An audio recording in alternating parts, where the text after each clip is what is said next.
We are still waiting on two possible future indictments against former President Donald Trump, one in the Georgia election investigation and the other in the January 6th investigation being led by the special counsel. And barricades went up outside the courthouse in Atlanta as the Fulton County District Attorney nears a charging decision.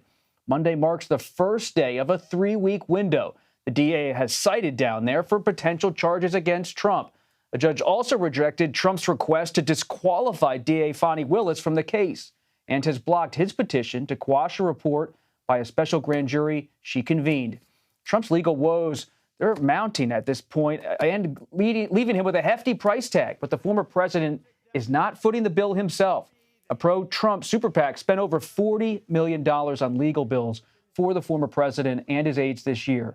Trump's allies are also creating right now a separate legal defense fund for legal fees of his allies and advisors. For more on all of these developing stories, Nikole, Killion, and Major Garrett join us now. Nikole is a CBS News congressional correspondent reporting from Atlanta.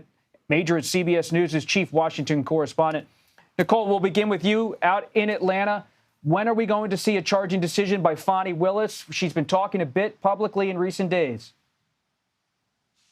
Yeah, that's right. And she said, in essence, that she is ready to go. That is what she told a local media outlet over the weekend. And as you mentioned, we are now in the beginning phases of this 3-week window that she outlined in a letter several weeks ago, saying that her staff would be working remotely and that she asked judges not to schedule any trials during this period, in effect, because this was part and parcel of some of the preparations that both she and the sheriff's department have been making as they work towards this potential charging decision. As you well know, earlier this month, 2 grand juries were officially sworn in. And so one of those grand juries will ultimately hear evidence from the district attorney. We expect that to happen at some point in this 3-week window. We do know one of the grand juries was meeting today, but it didn't appear that they are taking up the Trump case,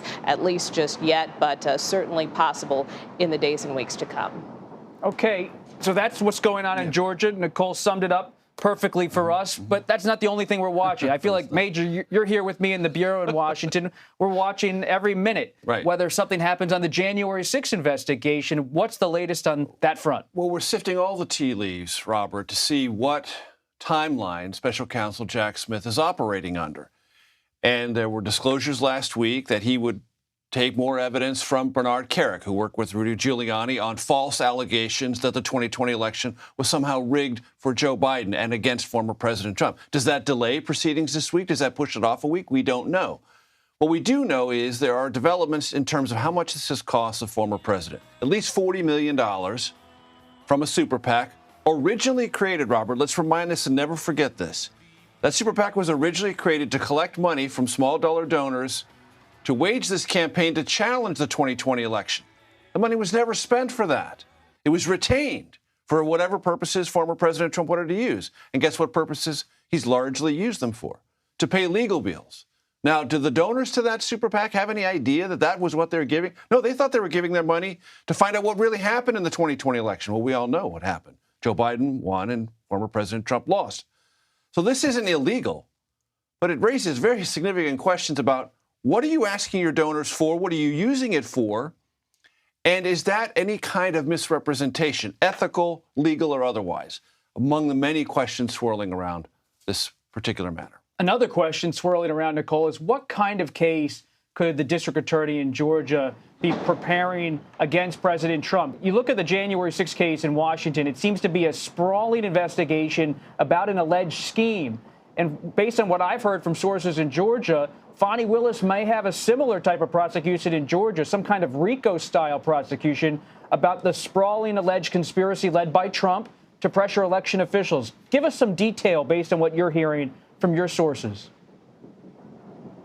Yeah, well, that is certainly possible. And to your point, sprawling really defines this case. Certainly, the centerpiece of it is that call that the former president had with Secretary of State Brad Raffensperger back in January of 2021, where he asked the Secretary of State to find him the 11,000 plus votes, hoping to overturn the results in his favor. Of course, we know that the Secretary of State did not acquiesce. We know the Secretary of State also spoke to a special purpose grand jury last year. And so that is really a centerpiece of this investigation. But it also deals with this false slate of electors here in Georgia, some of whom have agreed to immunity deals with the district attorney, and also this issue of voting data in one of the counties outside of Georgia. So there are a number of different angles and aspects of this investigation that the district attorney has been working on for the better part of 2.5 years, which is why she says that she is ready. There is a lot of speculation that she could potentially pursue racketeering charges, potentially, since that is something we have seen her do in other major sprawling cases. So that is why there is some speculation there. But obviously, we will have to wait until she actually presents this evidence to the grand jury again, which we expect in the coming weeks here, to see ultimately what charges may be brought forth. Racketeering. I haven't heard that since I was watching a documentary about Bobby Kennedy going after Jimmy Hoffa back in the 60s. But Major, I do wonder, as chief Washington correspondent, someone who's covered the Republican Party for a long time, do Republican voters care? And how are Trump's rivals going to respond? Let's listen to former UN Ambassador Nikki Haley on Face the Nation over the weekend. I don't think he's the right president at the right time going forward. I think we've got to move forward. We can't have a general election where we are handing it over to Kamala Harris because we're dealing with indictments and court cases and legal issues of President Trump. That comes close to saying there is something potentially disqualifying about all of this, but it doesn't really use that terminology, and it's not nearly as aggressive as it could be. Republicans say it's a distraction, most of them. Asa Hutchinson and Chris Christie say it's something much worse, but most just still tiptoe around the idea that this is a kind of a problem. It's kind of a low-level annoyance. Either it is or it isn't. But it's like being caught in a monsoon and calling it a distraction. Exactly. It hovers over everything. It hovers over everything. The whole race. And one of the things that we know is all the polling data shows that former President Trump is the far ahead front runner. Not even close. And yet, we don't know what any lived behavior is, Robert, of primary caucus voters going to cast ballots with the front runner indicted on several serious federal felonies. We don't know what that behavior. You know why? Because we've never seen it before. So we're polling in a kind of a universe in which there are intentions, there's a rallying, but is that going to be the strategic, actual impulse of those primary and caucus voters when January and February runs around? That's why all those other Republicans are staying in the race, believing that something is going to change. And one thing that's interesting about the former president's bravado. Last week, when the superseding indictment was handed down, that bravado got a very strong legal pushback.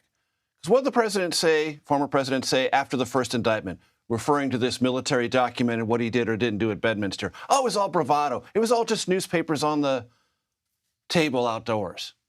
No, the superseding indictment makes it absolutely clear. The document referenced is real.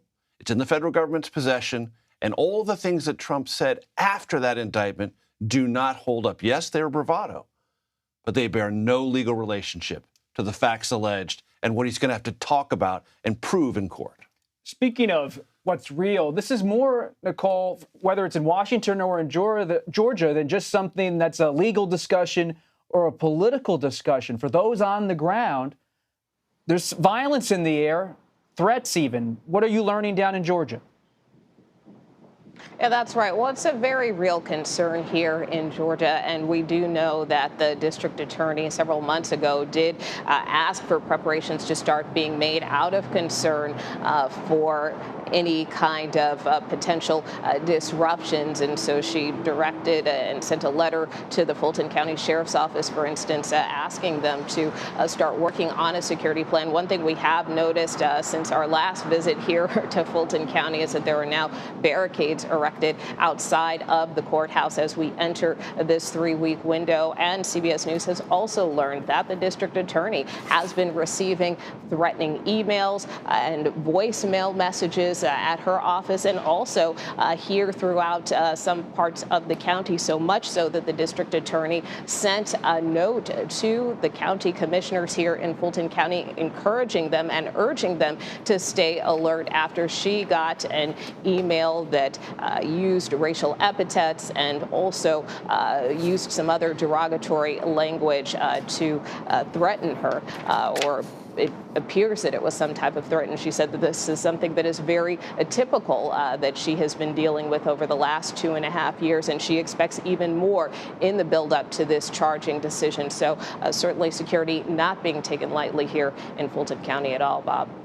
So unsettling to hear about violence in any context, even as it hovers in this way. Nikole, I really appreciate that reporting. And Major, before we go, let's take a look at the list of Republican presidential candidates who are running against former President Trump, who's the front runner for the nomination. When you look at this group of candidates, who is best positioned, based on your political analysis and reporting, to break through in this particular moment with the investigations consuming everything?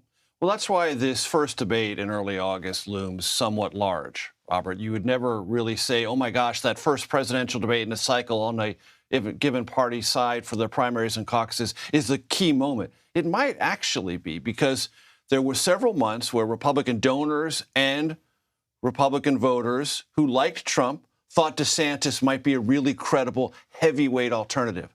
That feeling has completely subsided. DeSantis may bounce back, but he lost all of that springboard that came with his midterm route in the gubernatorial election. And if he doesn't regain it, then the field is wide open. Can somebody make a move? And one of the places you can first, who? Well, Chris Christie will be the most aggressive against former President Trump if he's on the debate stage or if he isn't.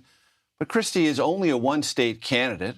We'll see. New Hampshire, so far. Christie believes a lot of New Jersey people retire to South Carolina. Exactly. And he may be right about that. South Carolina doesn't show up particularly strongly for Nikki Haley or Tim Scott. Tim Scott is thought to have a lot of potential as a kind of alternative, a sunny alternative to Trump and DeSantis in Iowa. Lost out that column in the New York Times. But again, he still still hasn't gained any real momentum. So this August debate will be one of the places where a springboard might be found. If not, then we're going to have a long fall where it's going to be gradual, bit by bit, one voter at a time persuasion, and that doesn't usually show up, Robert, as you know, until right near the end. Well, I can predict we're going to have a long fall, regardless of what happens. Nikole, Killion, and Major Garrett, thank you so much.